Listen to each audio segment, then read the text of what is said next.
Pemirsa, kampanye kepedulian kanker paru digelar dalam rangka Bulan Kepedulian Kanker Paru. Kegiatan ini bertujuan untuk memberikan informasi dan pengetahuan masyarakat mengenai penyakit kanker paru.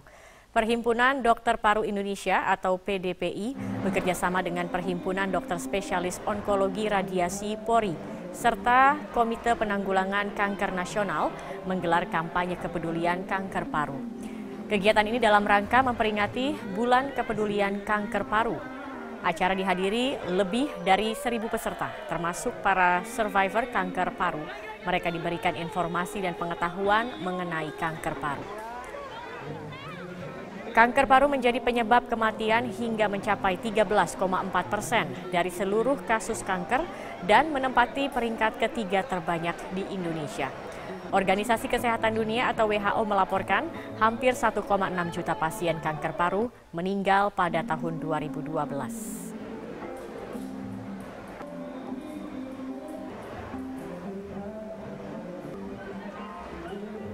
Persembahkan oleh Pemirsa, selain masalah pengalihan anggaran, salah satu kebijakan PLT Gubernur DKI yang disorot publik adalah terkait penundaan lelang 14 proyek senilai 4,3 triliun rupiah. Apa sebetulnya yang terjadi di balik penundaan lelang proyek-proyek tersebut? Kita simak lanjutan wawancara khusus reporter Cikal Multazam bersama juru kamera Said Kutub dan Irham Andri dengan PLT Gubernur DKI Jakarta Sony Sumarsono. Saya ke sesuatu yang Bapak rubah lagi nih. Ya. Bapak merubah kebijakan 14 proyek lelang prioritas. Ini kalau sempat saya baca informasi dari media begitu ya, Bapak mempertimbangkan tentang psikologis politik, kemudian juga mempertimbangkan hubungan juga dengan DPRD. Sementara Pak Ahok waktu itu mempertimbangkannya adalah ini prioritas. Ini harus cepat. Ini sangat bermanfaat untuk masyarakat. Apa pertimbangan Bapak yang akhirnya memutuskan bahwa ini harus ditunda dulu seperti itu? Iya. Kita ini pemerintahan. Oke. Pemerintahan daerah sebagai subsistem pemerintahan nasional. Maka harus tunduk pada hukum-hukum nasional. Pemerintahan harus dijalankan dengan regulasi. Jangan menabrak regulasi. Boleh kita cepat, tapi tetap dalam koridor aturan. Nah, kemarin yang terjadi, 14 proyek ini dilelang dalam situasi pemerintah dan DPRD itu belum ada kesepakatan mengenai kebijakan umum anggaran dan penetapan plafon sementara. Artinya apa? Lokasi belum jelas, anggaran belum disepakati, program belum disepakati, kok sudah dilelang? Itu pertanyaan pertama. Disepakati duanya. Padahal pemerintahan itu ada dua unsur, eksekutif dan legislatif. Oleh karena itu, maka lelang-lelang harus dilakukan setelah penandatanganan MOU KUA PPAS dengan Dewan. Ya, karena APBD itu milik berdua, eksekutif dan legislatif. Saya tunda sebenarnya, saya tunda semua lelang, nilai 4,3 triliun. Dan saya komunikasi dengan Pak Ahok ya, sebagai gubernur petahana, alasan saya. Karena Anda belum menandatangani MOU APBD 2017. Beliau menjawab, ya sudah. Tapi rupanya beliau sadar setelah di cross check yang ditandatangani MOU itu bukan APBD 2017, UAPPAS 2017, tapi yang ditandatangani adalah APBD perubahan 2016. Nah, pikirannya beliau itu adalah 2017. Dengan demikian beliau mengatakan kalau begitu Pak PLT yang benar. Jadi gitu posisinya, udah nggak benar. Ini benar-benar Pak Ahok menyampaikan langsung potensi ketua ada buktinya. Terus Pak Sony mengklarifikasi dan di situ dialog langsung. Akhirnya benar mengatakan benar. Jadi Pak Ahok itu kelupaan bahwa MOU yang ditandatangani dikira itu KUA PPAS 2017. Ternyata adalah APBD perubahan 2016. Jadi memang ini belum dilakukan penandatanganannya. Yang menyampaikan ke sidang paripurna pun saya. Yang tanda tangan KUA PPAS juga saya. Jadi yang ditandatangani dia itu adalah tahun sebelumnya. Artinya anggaran perubahan 2016. Dengan demikian persoalan menjadi clear. Sudah clear. Sudah satu paham ya ini antara bukan satu paham. Mereka juga sudah mengatakan Pak PLT Gubernur yang benar. Karena posisi informasinya mereka yang diaperoleh salah. Dan lewat cross check stafnya pun juga mengatakan ya seperti itu. Cuma ada hal yang beliau pegang, boleh percepatan lelang dini. Lelang dini itu boleh dilakukan sebelum tahun anggaran yang bersangkutan. Jadi kalau proyeknya 2017, boleh dilakukan 2016, namun ada batasnya. Batasnya adalah setelah kebijakan umum kesepakatan dengan Dewan itu dilakukan. Setidaknya itu ya alasan utamanya. Karena itu yang saya lakukan supaya tidak memenjara situasi atau kemudian merugikan semua pihak. Yang perlu kita percepat KUA-PPAS-nya, sehingga kebijakan umum kesepakatan dengan Dewan itu yang kita percepat. Sehingga selisih saya membatalkan ini, ya menunda proyek lelang ini dengan KUA-PPAS tidak lama. Cuma 2 minggu langsung kita percepat, yang harusnya bulan berikutnya. DPR karena baik hubungan kita dengan eksekutif sekarang. Melihat beberapa keputusan yang diambil oleh Pak Sony, kemudian kebijakan yang diambil oleh Pak Sony, kemudian juga saya membaca beberapa informasi. Saya masih kepo nih Pak, tentang kewenangan antara pelaksana tugas dan kepala daerah definitif. Apakah sebetulnya PLT ini memiliki kewenangan yang sama dengan definitif, ataukah sebetulnya terbatas, tidak sebanyak atau sekomplit dari definitif? Sebenarnya harus dipahami dulu, gubernur itu ada 3 kualifikasinya. Gubernur definitif, lalu gubernur pejabat gubernur. Pejabat gubernur ini kalau ketika kosong. Jadi misalkan periode akhir masa jabatan selesai, kemudian diganti oleh orang lain belum masuk nih. Tengah-tengah inilah namanya penjabat gubernur. Ketika saya di Sulawesi Utara. Dan kewenangannya sama prinsipnya. Ya. Kemudian trigger pelaksana tugas gubernur. Ketika 2 gubernur di tengah-tengah periode, dia cuti, lah kita masuk pelaksana tugas. Kewenangannya hampir sama, bedanya cuma 1. Ketika ya, melakukan kebijakan, menandatangani perda, itu harus izin tertulis Menteri Dalam Negeri. Termasuk karena PLT pada saat bulan-bulan APBD, tugas kita bulan-bulan APBD yang ada dengan APBD dan OPD, organisasi perangkat daerah. Tapi kalau tugas kita dari bulan Juni, kita nggak ngomong APBD. Ini tergantung pada bulan di mana PLT ditugaskan. Dan itu diatur dalam Peraturan Menteri Dalam Negeri nomor 74/2016. Baik, Pak Sony, ini terakhir, singkat saja. Masuki Pilkada 2017 di DKI Jakarta. Apa harapan Bapak terhadap nantinya pada ketiga calon ini yang nantinya akan terpilih? Simpel saja, Pak. Simpel saja. Bahwa apapun yang dilakukan oleh kepala daerah, mohon semua kepentingan di Jakarta itu yang dinamikanya sangat-sangat mobile ya, tetap dinamis, itu bisa dimanage dengan baik. Rangkullah semua stakeholder yang ada, bahkan termasuk bekas lawan-lawan politik. Karena pada hakikatnya persaingan dalam pilkada itu adalah pertemanan dalam membangun demokrasi di Jakarta. Baik, terima kasih Pak Sony atas waktunya. Ya, terima kasih. Sukses selalu.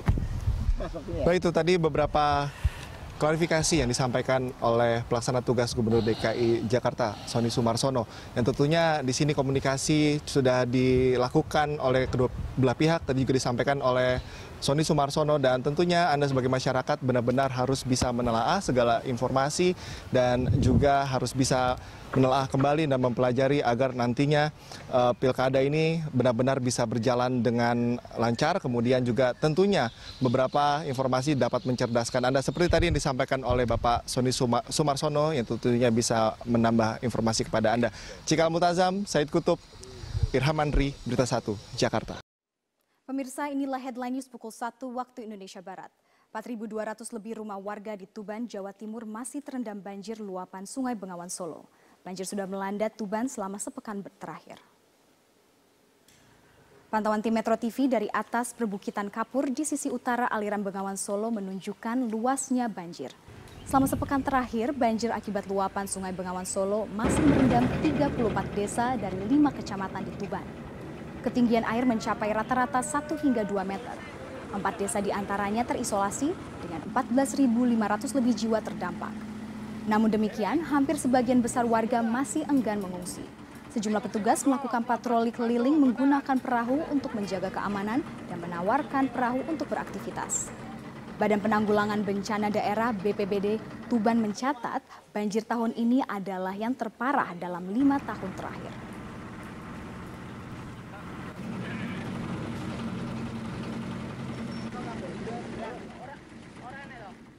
Bismillahirrahmanirrahim. Assalamualaikum warahmatullahi wabarakatuh. Pertama-tama saya ingin menyampaikan terima kasih kepada seluruh jajaran pimpinan KPK yang telah menginformasikan mengenai kejadian operasi tangkap tangan terhadap salah satu staf di Direktorat Jenderal Pajak. Tentunya saya sangat kecewa terhadap tindakan dari aparat pajak, terutama pada saat kami semuanya sedang di dalam proses untuk membangun kembali kepercayaan wajib pajak melalui suatu program tax amnesty yang ini menggambarkan dibutuhkannya kepercayaan dua belah pihak, yaitu dari wajib pajak dan juga dari aparat pajak. Tindakan yang dilakukan oleh Oknum HS dari Direktorat Jenderal Pajak mencerminkan suatu pengkhianatan terhadap prinsip-prinsip tata kelola yang baik, integritas, dan kejujuran yang selama ini merupakan nilai-nilai yang dianut oleh Kementerian Keuangan dan Direktorat Jenderal Pajak. Jadi ini merupakan suatu tindakan yang mencederai nilai-nilai dan tentu juga mencederai kepercayaan dari koleganya yang lain. Seperti dikatakan oleh pimpinan KPK, Pak Agus, bahwa sebagian besar dari jajaran Direktorat Jenderal Pajak adalah para aparat yang punya komitmen tinggi untuk membangun institusi pajak menjadi institusi yang bisa dipercaya oleh publik untuk mengumpulkan kewajiban sangat mengecewakan bagi seluruh jajaran Direktorat Jenderal Pajak dan tentu bagi pimpinan di Kementerian Keuangan, termasuk saya sendiri secara pribadi yang sangat kecewa. Kami Kementerian Keuangan, saya sendiri akan terus mendukung langkah KPK untuk mengusut kasus ini secara tuntas. Kasus ini sudah masuk di dalam proses penegakan hukum dan oleh karena itu Kementerian Keuangan akan berkomitmen membuka akses yang seluas-luasnya bagi KPK untuk mendalami kasus ini. Karena saya sangat menginginkan bahwa momentum ini akan menjadi salah satu trigger atau pemicu yang kredibel bagi pembersihan dan perbaikan Direktorat Jenderal Pajak. Kalau kami selama ini berkomunikasi bahwa melalui tax amnesty dan reformasi kami ingin membangun kepercayaan publik, maka kami menganggap bahwa hikmah dari OTT ini adalah suatu upaya yang jauh lebih sistematis dan kredibel untuk membangun Direktorat Jenderal Pajak yang bersih dari korupsi dan memiliki nilai integritas yang baik. Kami juga akan bekerja sama dengan KPK untuk mengintensifkan berbagai upaya pencegahan korupsi dan memperbaiki sistem tidak hanya di Direktorat Jenderal Pajak, tadi di Kementerian Keuangan keseluruhan. Kami menganggap bahwa Kementerian Keuangan merupakan lembaga yang sangat penting, sangat strategis yang memiliki amanah untuk mengelola keuangan negara secara bersih dan kredibel. Dan itu tidak mungkin dilakukan secara sendiri tanpa ada bantuan dan dukungan dari institusi yang kredibel seperti KPK. Sehingga saya sangat menyambut dan meminta untuk KPK membantu kami.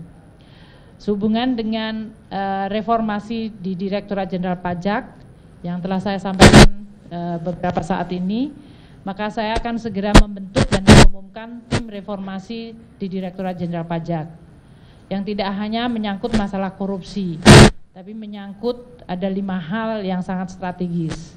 Yang tentu pertama adalah masalah SDM dan Code of Conduct, yang ini menyangkut masalah integriti, pembersihan terhadap aspek-aspek korupsi, tapi lebih kepada juga perbaikan skill, kompeten, dan profesionalisme. Yang kedua adalah menyangkut masalah information system dan database, karena ini akan sangat membantu kami untuk mengidentifikasikan kewajiban dari wajib pajak secara objektif dan mengurangi interaksi dari aparat pajak secara tidak perlu yang kemudian bisa menimbulkan berbagai transaksi seperti yang terjadi pada OTT ini. Yang ketiga, kami perlu dan memandang penting untuk memperbaiki bisnis proses. Selamat malam, Anda menyaksikan Headline News pukul 21 waktu Indonesia Barat. Pemirsa, Polda Metro Jaya telah menetapkan Buniyani sebagai tersangka terkait dugaan pencemaran nama baik. Untuk mengetahui informasi selengkapnya, kita simak langsung mendengarkan keterangan pers dari Kabid Humas Polda Metro Jaya, Kombes Pol Awi Setiono. Romawi 10 2016 PMJ di Reskrimsus pada tanggal 7 Oktober 2016. Kita ketahui bersama bahwasannya LP tersebut pelapornya adalah Andi Windo Wahidin SHMH. Kasusnya tentang pencemaran nama baik dan penghasutan atau SARA. Adapun untuk identitas terlapor, yaitu nama BY, jenis kelamin laki-laki, tempat tanggal lahir Lombok Timur 16 Mei 1969, pekerjaan dosen agama Islam, Kewarganegaraan Indonesia, alamat Kalibaru, Permai, Blok B2, nomor 15, RT 002007, Kelurahan Kalibaru, Kecamatan Cilodong, Depok, Jawa Barat. Hasil dari proses penyidikan selama ini yang telah dilakukan oleh Subdit Cybercrime Polda Metro Jaya sudah melakukan pemeriksaan terhadap saksi-saksi, kemudian saksi ahli, sampai dengan hari ini kita telah melakukan pemanggilan terhadap terlapor. Tadi pagi sekitar jam berapa tadi Pak Roberto? Jam 11 ya.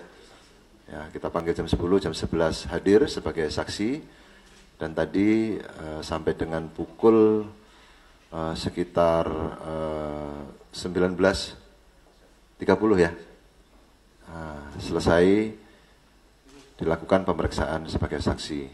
Namun demikian dengan hasil pemeriksaan, hasil konstruksi hukum, pengumpulan alat-alat bukti dari penyidik pada kesempatan malam hari ini sekitar pukul 20.00 dengan bukti permulaan yang cukup, yang bersangkutan saudara BY kita naikkan statusnya menjadi tersangka. Bahwasanya yang bersangkutan dari tuduhan persangkaan oleh pelapor terkait dengan pencemaran nama baik dan penghasutan SARA yang dapat kita penuhi terkait dengan unsur-unsur perbuatan pidananya, yaitu terkait dengan. Kita beralih ke informasi. Penyidik Polda Metro Jaya memanggil sejumlah saksi untuk mendalami kasus penghadangan kampanye yang terjadi pada pasangan Cagup dan Cawagup DKI Jakarta, Basuki Cahayapurnama dan Jarod Saiful Hidayat di kawasan Kembangan Utara. Cawagup petahana Jarod Saiful Hidayat menjadi salah satu saksi yang hadir untuk memberikan keterangan. Kita bergabung bersama dengan rekan kami Aftian Siswoyo langsung dari Mapolda Metro Jaya di Jakarta untuk informasi selengkapnya. Aftian, apa saja keterangan yang disampaikan Jarod Saiful Hidayat sebagai saksi kepada penyidik Polda Metro Jaya? Robert, hari ini Jarod Saiful Hidayat tiba di Mapolda Metro Jaya pada pukul 16 waktu Indonesia Barat, dan Jarod sempat memberikan beberapa keterangan kepada awak media bahwa terkait kehadirannya hari ini adalah berkapasitas sebagai saksi terkait kasus penghadangan ketika melakukan kampanye di kawasan Kembangan Utara. Dan di sini Jarod juga akan memberikan penjelasan serta klarifikasi atas tindak pidana pilkada yang dialami. Kemudian Jarod juga menjelaskan bahwa banyak sekali yang melakukan penghadangan ketika melakukan kampanye di kawasan Kembangan Utara, baik ketika Jarod berada di lapangan ataupun ketika melakukan sholat asar di masjid. Dan dalam minggu ini pihak kepolisian akan menyelesaikan berkas perkara dan diserahkan ke jaksa penuntut umum untuk proses tindak lanjut. Dan selain Jarod, hari ini juga dihadirkan 11 orang saksi lainnya untuk memberikan keterangan. Dan hingga saat ini memang pihak kepolisian masih belum menetapkan tersangka dalam kasus penghadangan yang dilakukan oleh salah satu warga berinisial NS yang disebut sebagai komandan lapangan. Dan tadi setelah kehadiran Jarod, tadi juga hadir dalam pemanggilan hari ini adalah Ketua DPRD DKI Jakarta, Prasetyo Edy, dan di sini Prasetyo Edy mengatakan bahwa mengetahui terkait permasalahan ini, yaitu permasalahan penghadangan ketika melakukan kampanye di kawasan Kembangan Utara. Prasetyo Edy juga meskipun tidak mengikuti kampanye di kawasan Kembangan Utara, namun sebagai ketua tim hari ini datang berkapasitas sebagai saksi. Dan Prasetyo Edy juga menjelaskan bahwa ada beberapa bukti yang dibawa, termasuk yaitu bukti video dan juga beberapa bukti foto. Dan berikut merupakan pernyataan selengkapnya dari Jarod Saiful Hidayat. Terlapornya hanya MS saja yang di Kembangan itu atau ada yang lain? Saya tidak tapi kemungkinan itu kan ada banyak yang menghadang ya. Baik menghadang pada saat di lapangan maupun pada saat saya sudah ke tempatnya Pak Haji Saman dan menunaikan ibadah sholat asar, itu masih Pak, mereka ikut. Pak, sudah menyebut ada keterlibatan tokoh politik di balik penghadangan itu, siapa sebenarnya Pak? Saya nggak ngerti, tanyakan pada penyidik nanti ya. Tugasnya Panwas, tugasnya polisi untuk bisa menyidik. Robert. Baik, terima kasih Aftian Siswoyo atas informasi Anda. Calon Wakil Gubernur DKI Jakarta Jarod Saiful Hidayat mempertanyakan kinerja Badan Pengawas Pemilu atau Bawaslu yang seolah lamban memproses aksi-aksi penghadang kampanye. Peneliti Divisi Hukum Perludem, Fadli Ramadhani, menilai Bawaslu dan polisi harus menindak tegas pelaku yang mengganggu hak konstitusional paslon untuk memberikan efek jerah. Main aja ke PD.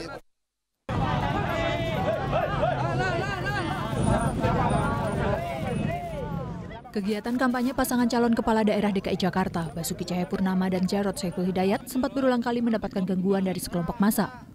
Tercatat telah lebih dari 5 kali pasangan Ahok Jarot dihadang sejak masa kampanye digelar pada 28 Oktober lalu. Calon Wakil Gubernur DKI Jakarta Jarod Saiful Hidayat sempat mempertanyakan kinerja Badan Pengawas Pemilu atau Bawaslu yang dianggap lamban memproses aksi-aksi penghadang yang diterima pasangan calon gubernur dan calon wakil gubernur nomor urut 2 ini. Tanyakan kepada Bawaslu. Makanya tadi Panwas kan ikut ya, Panwas ini ada belakang ya. Aku bilang, ya harusnya, aku kan pernah juga ditolak di sini, pernah nggak ditolak? Pernah di Kalibaru. Kenapa nggak langsung diproses? Saksinya banyak, buktinya ada, orangnya kelihatan, ya nggak? Saya aja ngomong, bukan warga situ, dia warga RW 7, kami ketemu RW 1, ya nggak? Nah gitu dong. Ketua Badan Pengawas Pemilihan Umum atau Bawaslu DKI Jakarta, Mimah Susanti, membantah abai memproses laporan pelanggaran pemilu. Ia mengaku Bawaslu telah memproses seluruh laporan yang dilayangkan tim kampanye Ahok Jarot. Dari 4 laporan, hanya 1 yang memenuhi unsur pidana. Ada 1 laporan yang disampaikan oleh tim pasangan calon nomor urut 2 itu yang memenuhi unsur tindak pidana pemilu. Dan itu sudah kita tindak lanjuti atau kita rekomendasikan kepada pihak kepolisian. Jadi kewenangannya itu sudah ada kepada mereka, ya. Peneliti Divisi Hukum Perludem, Fadli Ramadhani, menilai penolakan kampanye paslon yang terjadi di DKI sudah masuk dalam pelanggaran serius. Karena itu, ia meminta Bawaslu dan polisi segera bertindak. Penolakan ini atau bukan penolakan sebetulnya, tapi mengganggu tahapan kampanye ini mesti ditindak secara hukum. Nah, makanya pembelajaran penindakan secara hukum itu nanti akan memberikan efek jerah kepada orang yang akan melakukan atau orang yang masih melakukan. Nah, makanya menurut saya ini tidak bisa dibiarkan. Kalau ini dibiarkan dan tidak ditindak secara tegas, ini bisa menjadi presiden bagi daerah lain yang melangsungkan pilkada di 100 daerah yang lain. Kegiatan kampanye adalah hak setiap pasangan calon kepala daerah yang dilindungi oleh undang-undang. Jika hal ini dibiarkan, dikhawatirkan tidak hanya akan menjadi presiden buruk bagi pelaksanaan demokrasi, tetapi juga penegakan hukum di Indonesia. Apalagi ada ancaman pidana bagi para pelaku. Tim Liputan Metro TV. Banyak cara dilakukan warga untuk mendukung pasangan calon gubernur DKI Jakarta dalam memenangkan Pilkada DKI 2017 mendatang. Ya, salah satunya dengan penggalangan dana kampanye rakyat yang digagas oleh kaum ibu-ibu sebagai simpatisan pasangan nomor urut 2 Ahok Jarot.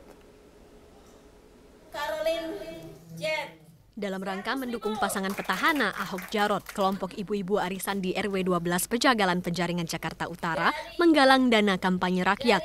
Meski sederhana, sejumlah ibu mengaku sukarela menyumbangkan uang mereka terhadap perjuangan Ahok Jarot. Komunitas ibu-ibu arisan merasa bahwa pasangan Ahok Jarot telah memberikan bukti dalam pembangunan ibu kota Jakarta, termasuk diantaranya sejumlah program kerja yang telah dirasakan kaum perempuan. memang kita mengumpulkan dana ini toh nanti untuk dari kita untuk kita juga tergerak, ibu-ibu kita tergerak karena sumbangan itu karena kita merasa menginginkan punya pemimpin yang jujur dan anti korupsi. Karena bapak-bapak itu yang telah memberikan kita ke anak-anak kita sekolah dan kita lingkungan juga bersih semuanya. Adanya inisiatif warga dalam penggalangan dana kampanye rakyat disambut baik oleh tim relawan kampanye rakyat Ahok Jarot. Tim relawan mengaku terharu atas kepedulian warga untuk mendukung perjuangan pasangan Ahok Jarot. Oke, jadi dari ibu-ibu arisan di sini mereka biasa sebulan sekali memang melakukan arisan, dan pada arisan di bulan ini mereka mengundang kita dari tim penggalangan dana untuk bersama-sama melakukan kampanye rakyat untuk mendukung Basuki Jarot sebagai pasangan calon gubernur dan wakil gubernur. Jadi ibu-ibu yang arisan tadi agak bingung mau ikut berpartisipasi dalam kampanye rakyat, tapi caranya gimana? Jadi kemarin perwakilan ibu RT-nya datang ke Rumah Lembang. Para ibu berharap agar hasil dana yang dikumpulkan bisa digunakan sebaik-baiknya untuk pemenangan pasangan Ahok Jarot pada Pilkada DKI 2017 mendatang. Dari Jakarta, Muhammad Rian, Metro TV. Nisha, bagaimana keberlangsungan acara di sana?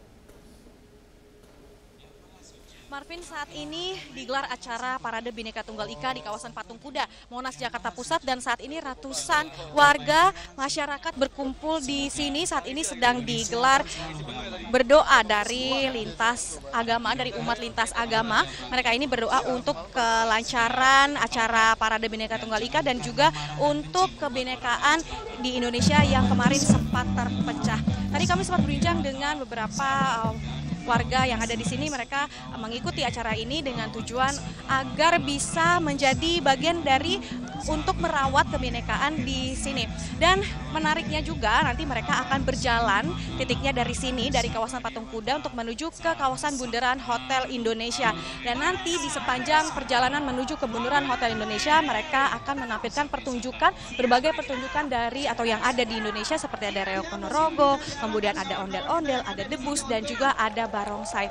Dan yang menarik juga, mereka ada di sini adalah diminta oleh penggagas acara ini untuk menggunakan pakaian adat dari seluruh Indonesia. Dan bagi mereka yang tidak memakai pakaian adat, bisa menggunakan kaos bernuansa merah putih.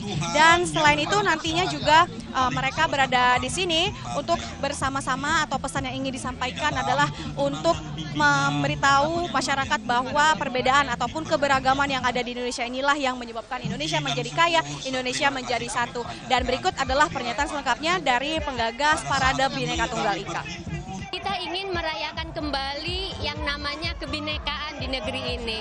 Kita ingat bahwa konstitusi kita itu adalah Pancasila, Undang-Undang Dasar 45, yang di dalamnya itu sangat menempatkan kebinekaan, keberagaman bangsa ini sebagai salah satu faktor pemersatu bangsa ini gitu. Dengan format yang sangat cair, bikin happy, semua bisa terlibat.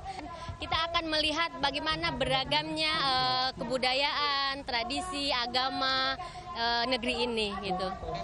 Ya Marvin, dan sesaat lagi ratusan peserta Parade Bhinneka Tunggal Ika ini akan berjalan menuju ke Bundaran Hotel Indonesia, dan nanti kita akan bertemu lagi di Bundaran Hotel Indonesia untuk menyaksikan seperti apa perjalanan mereka dari Patung Kuda Monas, Jakarta Pusat. Sementara demikian, Marvin, kembali ke Anda di studio. Selamat siang pemirsa, inilah Headline News pukul 14 waktu Indonesia Barat. 15 nelayan dinyatakan hilang akibat kapal berbendera Thailand dan kapal nelayan tabrakan di perairan Tuban, Jawa Timur. Berdasarkan informasi petugas Pelabuhan Brondong Lamongan, tabrakan terjadi pada pukul 4 dini hari tadi saat kapal berbendera Thailand KM Tyson sempat membawa tapioka dari Thailand tujuan Surabaya bertabrakan dengan KM Mulia Sejati. Dan untuk mengetahui bagaimana upaya pencarian 15 nelayan yang hilang, saat ini kita sudah terhubung dengan Pak Misngadi, Syah Bandar Pelabuhan Brondong, Lamongan, Jawa Timur. Selamat siang, Pak. Selamat siang. Ya, bagaimanakah upaya atau bagaimanakah kronologis peristiwa ini, Pak?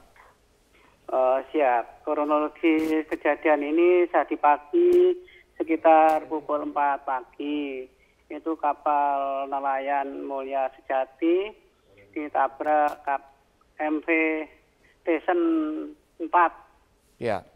di posisi kurang lebih 17 mil dari Pelabuhan Berondong gitu Pak. Ya. Bagaimanakah upaya pencarian saat ini Pak?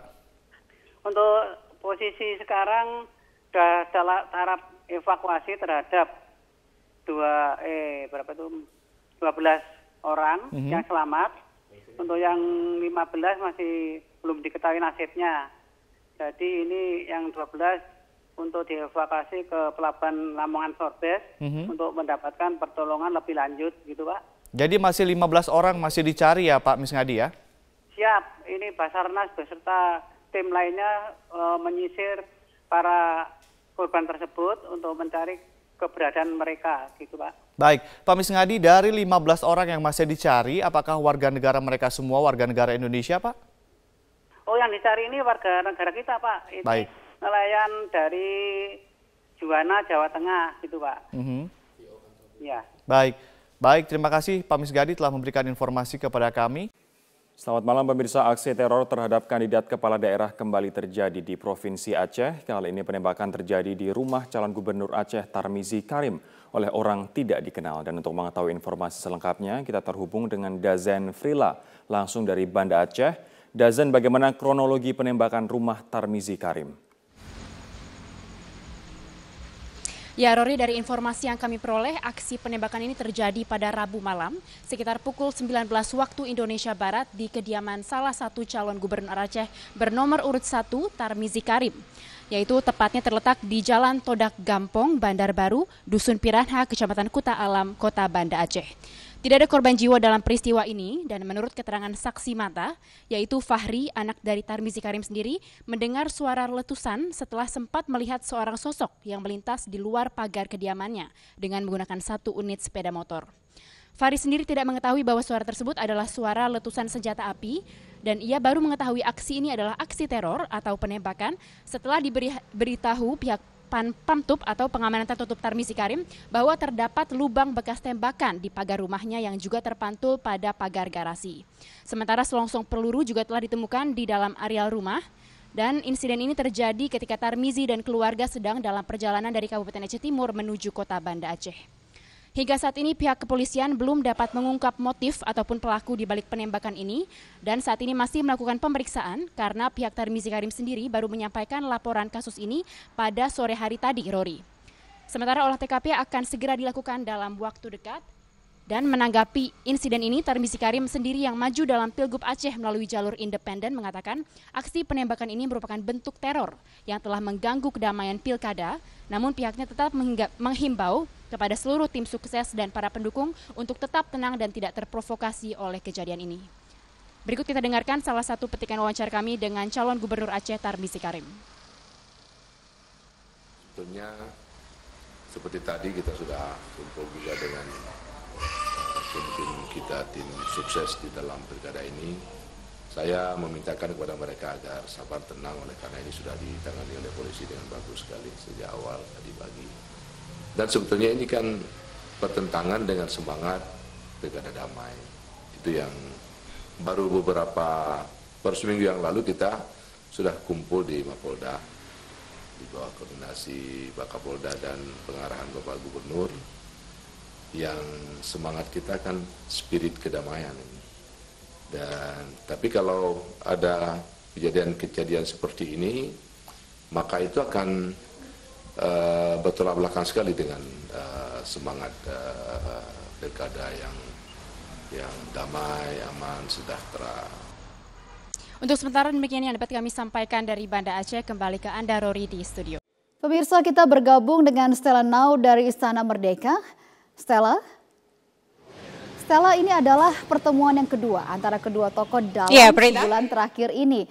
Sebenarnya apa yang ingin disampaikan oleh kedua tokoh ini yang pernah menjadi rival dalam Pilpres 2014 lalu?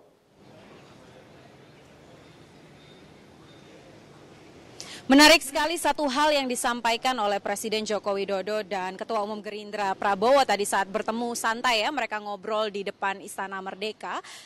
Satu hal yang ingin ditekankan adalah bagaimana dalam menjaga perdamaian dan juga kesatuan NKRI ini itu tidak hanya saja Presiden yang bisa berperan, tetapi juga semua tokoh bangsa juga bisa ikut turut memerankan peran penting untuk menekankan kepada masyarakat Indonesia bahwa NKRI adalah harga mati.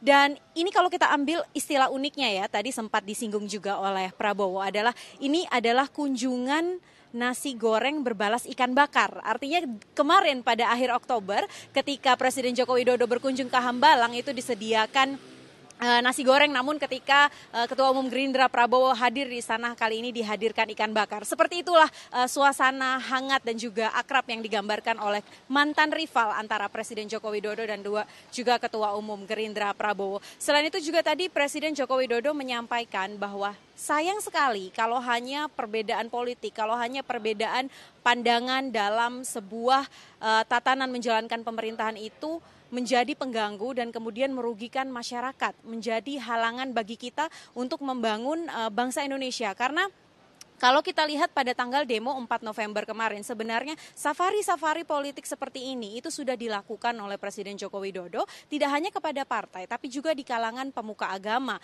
Dan juga banyak diskusi-diskusi yang juga sudah dilakukan oleh Presiden Joko Widodo. Namun menarik kita ikuti langsung bagaimana pernyataan Presiden ini untuk menekankan bahwa NKRI adalah harga mati. Berikut pernyataan Presiden Joko Widodo. Dan saya dengan Pak Prabowo juga berkomitmen untuk bersama-sama menjaga Indonesia yang majemuk ini. Jangan kita tidak menginginkan kita terpecah belah gara-gara perbedaan politik. Tidak. Karena sangat mahal harganya bagi negara kesatuan Republik Indonesia. Selain itu, Prita, kami juga menanyakan kepada Ketua Umum Gerindra Prabowo, apakah memang masih perlu jika masyarakat yang tidak setuju dengan pengurusan atau proses hukum Gubernur DKI Basuki Cahayapurnama ini turun ke jalan lagi. Karena banyak sekali informasi yang berkembang di sosial media, itu tanggal 25 November akan ada aksi susulan. Di sini Prabowo menekankan sebagai salah satunya juga tokoh bangsa adalah kita harus mempercayakan proses hukum yang sudah berjalan. Karena memang sejak sebelum tanggal 4 November sebenarnya proses hukum terhadap Basuki Cahayapurnama itu sudah dilakukan oleh pihak kepolisian. Jadi ketika kemarin sudah digelar perkaranya, sudah jelas status hukumnya, tentunya kita harus menunggu lebih lanjut apakah kepolisian akan bekerja secara profesional atau tidak, itu yang harus diawasi. Sehingga tidak perlu lagi ada aksi turun ke jalan yang kemudian berujung gaduh ataupun ricuh. Seperti apa pernyataannya, kita ikuti langsung pernyataan Ketua Umum Gerindra Prabowo. Tidak akan malu-malu dan segan, saya akan selalu menganjurkan kesejukan. Jadi bukan menghadapi 25, Pak. Setiap saat saya akan menganjurkan selalu untuk kita tidak usah gaduh, jangan gontok-gontokan, jangan tegang. Kesimpulan yang disampaikan oleh pertemuan Presiden Joko Widodo dan Ketua Umum Gerindra Prabowo hari ini adalah satu, Prita. Artinya negara kita adalah negara demokrasi. Siapapun yang turun ke jalan, siapapun yang menyuarakan pendapatnya harus dihormati, tetapi tetap yang harus dijalankan untuk menyelesaikan semua permasalahan ini adalah hukum. Prita.